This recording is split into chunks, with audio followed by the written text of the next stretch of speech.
کرتے ہیں تو ہمیں اس کے لیے مواد دستیاب نہیں ہے جی. پھر میں نے ایسی کتابوں کی اشاعت کا بیڑا اٹھایا، اور سامع صاحب آپ جانتی ہیں کہ آپ تو ماشاءاللہ اس معاملے میں میری معاون بھی رہی ہیں، آپ نے خود یو کے میں نعت ریسرچ سینٹر کی داغ بیل ڈالی ہے اور وہاں سے بہت سارے لوگوں کو ذہنی اور فکری طور پر اپنے ساتھ کیا ہے کہ الحمدللہ ہم نے اب 200 کتابیں اس عنوان سے چھاپ دی ہیں اور اس کو پھر جامعات میں بھیجا ہے. جی. کیونکہ میں سمجھتا ہوں کہ حضور علیہ الصلوۃ والسلام سے عشق کا ایک اظہار یہ بھی ہے کہ ان کے عشق کے حوالے سے جو ٹھوس لٹریری کام ہو رہے ہیں ان کی سرپرستی بھی کی جائے.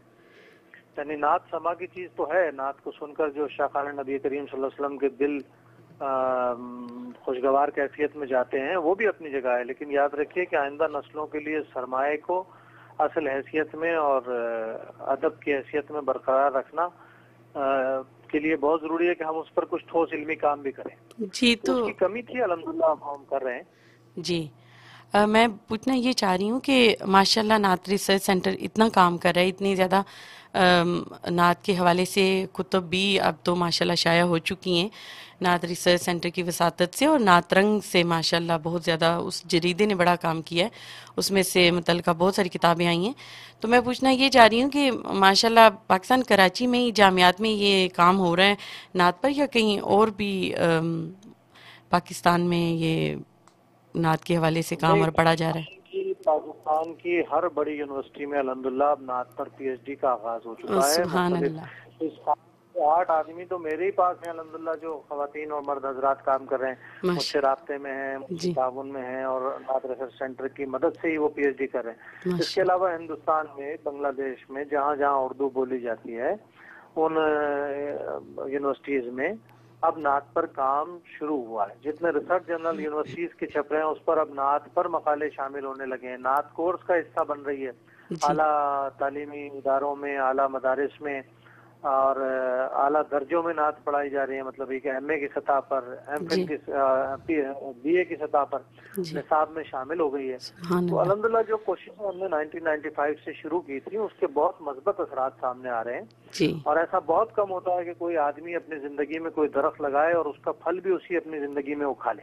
سبحان اللہ. اور یہ بلا شبہ سعادت اور مبارکباد آپ ہی کو جاتی ہے کہ بہت بہت مبارک ہو سبھی جی کہ ماشاءاللہ اس قدر کام آپ نے جو 1995 میں شروع کیا نعت رنگ سے، یعنی اقلیم نعت سے شروع کیا آپ نے، اور دیکھیے اب نعت ریسرچ سینٹر کی بنیادیں جو ہیں اس قدر مضبوط ہوتی جا رہی ہیں اور نعت پر اس قدر کام ہو رہا ہے. اور نعت سب لوگوں کے تصور میں صرف نعت جو ہے وہ نظم کی صورت میں یا جو اس کی غزلیہ صورت ہے اسی میں آتی ہے. تو نعت کوئی صرف شاعری ہی تو نہیں ہے نا، نعت تو نثر میں بھی ہے، بلکہ پورا قرآن جو ہے وہ نعت ہے. تو ہمارے سامعین کرام کو تھوڑا سا نعت کے حوالے سے بتا دیجئے، کیونکہ جب ہم نعت ریسرچ سینٹر کے حوالے سے بات کرتے ہیں تو لوگ سمجھتے ہیں کہ نعت کو پڑھا ہی جائے گا، صرف جو اس کی نظم کی صورت ہے، تو اسی حوالے سے وہ پوچھتے بھی.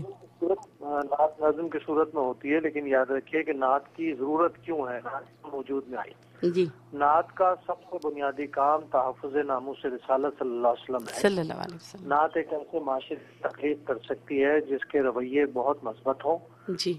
جو اسلامی معاشرہ جسے ہم کہتے ہیں، نعت اس معاشرے کی تعمیر میں معاون و مددگار ہو سکتی ہے. سبحان اللہ. اور اسی لیے نعت کو معاشرے میں عام کیا جاتا ہے کہ یہ جو عدم برداشت کا رویہ ایک پیدا ہو جاتا ہے اور ایک دوسرے کی طرف سے دل میں سختی پیدا ہو جاتی ہے، تو نعت کا سامع رقیق القلب ہو جاتا ہے. جس آدمی کے ذہن میں، خیال میں، فکر میں حضور علیہ الصلوۃ والسلام رہیں اور وہ ذکر سنتا رہے ان کا، تو اس کے دل پر بھی اس کا اثر کچھ نہ کچھ ہوتا ہے. بے شک. اس لیے کو اپنی نہ صرف زندگی بلکہ آخرت کے سنوارنے کا باعث سمجھتے ہیں. اور نعت سما کی چیز کے ساتھ ساتھ نعت فنی طور پر ایک بہت بڑا حوالہ ہے. اگر ادب ہے اور شاعری ہے تو شاعری میں نعت کا اپنا کیا کام ہے، کیا کردار ہے، اس کی کیا سطح ہے، ان سب کو دیکھنا کئی زاویوں سے بہت ضروری ہے. نعت کس طرح معاشرے میں اپنا اثر و نفوذ رکھتی ہے اور اس سے ہم کس طرح کام لے سکتے ہیں نئی نسل کی تربیت کا. جی. یہ سارے ایسے پہلو ہیں جس پر اس سے پہلے غور نہیں کیا گیا. اس سے پہلے ہم صرف مذہبی تقاریب میں ایک آدھ نعت شریف تبرکن پڑھواتے تھے. بالکل. اور اس کے بعد بس اللہ اللہ خیر. اور یہی ہوتا تھا. اب نعت، جی ہاں، اب نعت ایک باقاعدہ ایک شعبہ ہے.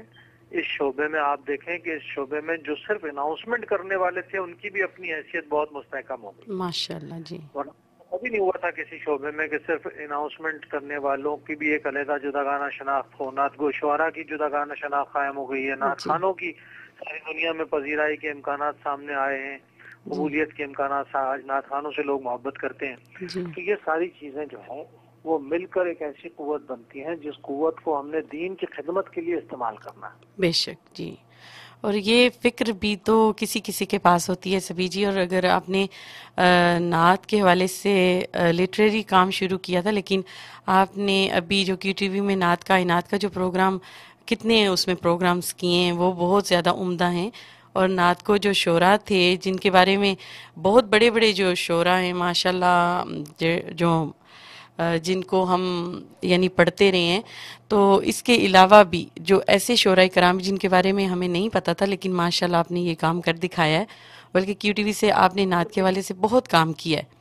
ہمارے تمام QTV کی ہمیشہ کوشش رہی ہے کہ وہ نعت خوانی کے فروغ کے لیے کام کرے, اور QTV نے الحمدللہ ایک نعت خوانی کے لیے بہت ایک بڑا ایک چینج لائی ہے نعت خوانی میں. اور اس میں اس کی بنیاد پر آج نعت خوانوں کی کثیر تعداد ہمارے سامنے ہے. پھر نعت گو شعراء کی طرف جب متوجہ ہوا QTV کا سارا عملہ, تو آپ دیکھیں نعت کائنات اور بہار خوشبو احسان ٹائپ کے پروگرام سامنے آئے ہیں, جی جن ماشاءاللہ. سے ہم نے ان نعت گو شعراء کو عوام الناس میں متعارف کرایا کہ جن کے کلام سے ہم بچپن سے محظوظ ہو رہے ہیں, لیکن ہم جانتے نہیں تھے کلام کس کا ہے, کس نے لکھا, بالکل وہ خود کیسی زندگی تھی. تو اس طرح کی بہت ساری چیزیں ہیں. ابھی تو سفر شروع ہوا ہے. میں سمجھتا ہوں کہ ورفانہ لکا ذکر کا یہ معاملہ جو ہے نا, یہ انشاءاللہ. بہت دور تک جائے گا. جہاں جہاں تک اللہ نے اپنے حبیب کے ذکر کو پھیلانا ہے, جی وہاں تک ہمارا کام بھی جاتا جائے. ماشاءاللہ. ابھی تو آپ کے کام کے حوالے سے باتیں ختم نہیں ہو رہی ہیں سبھی جی. تو آپ سے ہم نے نعتیں بھی سننی تھیں, اور ماشاءاللہ کچھ ایسی نعتیں بھی آپ سے جڑی ہیں جو کہ آپ نے نہیں لکھی ہیں.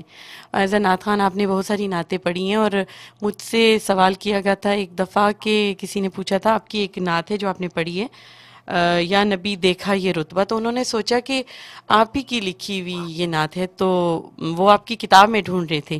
تو میں نے پھر ان کو بتایا کہ یہ آپ کی لکھی ہوئی نہیں ہے, لیکن آپ نے پڑھی ہوئی ہے. تو ایسا بھی ہو اصل جاتا ہے میں اکثر. بات یہ ہے کہ میری شخصیت کے دو پہلو ہیں. یعنی ایک پہلو تو نعت نگار کی حیثیت سے, ایک ماشاءاللہ نعت جی. خواں کی حیثیت سے. جب میں بحیثیت نعت خواں پڑھتا ہوں تو بعض اوقات ایسا بھی ہوتا ہے کہ بعض کلام مجھے بہت اپیل کرتے ہیں, پسند آتے ہیں. تو پھر میرا جی چاہتا ہے کہ ایک اچھی نعت کا معیار عوام کے سامنے آنا چاہیے, تو میں اس کو بھی اپنے لین سے کوشش کرتا ہوں بنانے کی ایسی کہ لوگ اس کی طرف متوجہ ہو جائیں. جی تو میں پڑھتا ہوں ان کو. تو یہ بھی ایک طرح کی نعت ہے. قمر تاج صاحب نے ان اشعار کو لکھا ہے, اچھا اور میں نے پڑھا اپنے البم میں. ماشاء اللہ. اور اس کے علاوہ اور بھی بہت ساری نعتیں ہیں سبھی جی. ہمارے پاس وقت جو ہے وہ ہمیشہ کم ہی ہوتا ہے, لیکن لکھنے کے حوالے سے جو ہے آپ کے بارے میں کہا جاتا ہے کہ آپ خوشبو اور روشنی کے شاعر ہیں. تو ماشاء اللہ جی, کہ آپ کی جو لکھی ہوئی نعتیں ہیں, بلکہ مجھے ابھی بھی ایک فون کال موصول ہوئی تھی آپ کے آنے سے پہلے, یعنی آپ کو لینے سے پہلے, تو وہ بھی یہی ذکر کر رہی تھیں ہماری بہن کہ آپ بہت اچھا لکھتے ہیں. اور اس میں کوئی شک نہیں ہے کہ آپ بہت اچھا لکھتے ہیں, اور ہم کیا کہیں گے, بلکہ بہت بڑے بڑے شعراء کرام اور ماشاء اللہ پروفیسر حضرات کہتے ہیں, اور میں ان کا نام بھول گئی ہوں, جنہوں نے آپ پر ایک مضمون بھی لکھا تھا, خوشبو اور روشنی کا شاعر. تو اس لحاظ سے ماشاء اللہ آپ کی نعتوں سے جو ہے وہ خوشبو آتی ہے اور روشنی بھی بہت ملتی ہے. جی یہ کہ میں نعت اسی کو سمجھتا ہوں کہ جو نعت لکھ کر یا نعت سن کر یا نعت پڑھ کر انسان حضور علیہ الصلوۃ والسلام کے در کی خوشبو کو محسوس کرنے لگے. جی اور اگر لوگ اس خوشبو کو محسوس کرتے ہیں اور لوگ اب ذہنی طور پر سفر کر کے حضور علیہ الصلوۃ والسلام کی بارگاہ میں پہنچ جاتے ہیں, تو یقین مانیے کہ ہماری یہ ساری محنت کارآمد ہو جاتی ہے. بے شک. تو میری بات یہ ہے کہ اللہ تعالیٰ جو مجھ سے لکھوائے وہ ایسا لکھوائے کہ وہ کتابوں میں بند نہ ہو, بے شک صحیح. بلکہ وہ لوگوں کے قلب میں چلا جائے اور پھر وہ آمین نسلوں تک منتقل ہوتا رہے قلب سے. آمین. اور نعت لکھنے کے حوالے سے بھی اور نعت پڑھنے کے حوالے سے بھی, ایک جو نعت گو اور نعت خوان ہو, اس کا جو قلب ہے اور اس کے اندر جو ہے محبت نبی کریم صلی اللہ علیہ وآلہ وسلم موجود ہونی چاہیے, تبھی وہ کیفیت کو ٹرانسفر کر پائے گا نا, تبھی تو روحوں کے اوپر اثر ہوگا, ورنہ تو کسی دل پہ کچھ بھی اثر نہیں ہونے والا. تو اس لحاظ سے آپ کیا کہتی ہیں؟ بے شک اگر نعت خود ہمارے قلب پر اثر انداز نہ ہو تو پھر ہم سننے والے کو متاثر نہیں کر سکتے. یاد رکھیے کہ نعت تو سب سے پہلے نعت کو اپنے قلب پر نازل کرنا پڑتا ہے, اس کے بعد اس کی روشنی اطراف کو منور کرتی ہے.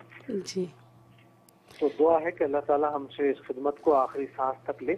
آمین آمین.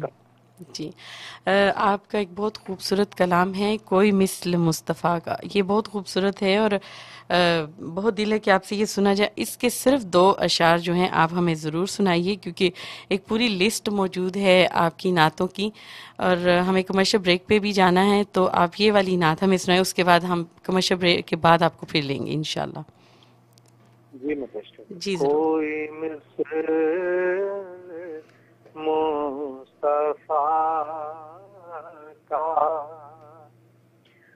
کبھی تھا نہ ہے نہ ہوگا, کوئی مثل مصطفیٰ کا, کوئی مثل مصطفیٰ کا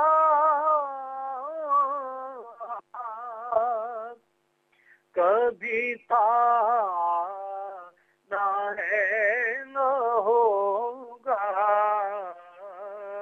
کسی اور کا یہ رتبہ کبھی تھا نہ ہے نہ ہوگا, کسی اور کا یہ رتبہ. انہیں خلق کر کے نازا ہوا, خود ہی دست قدرت, انہیں خلق کر کے نازا ہوا, خود ہی دست قدرت. کوئی شاکار ایسا کبھی تھا نہ ہے نہ ہوگا, کسی اور کا یہ رتبہ.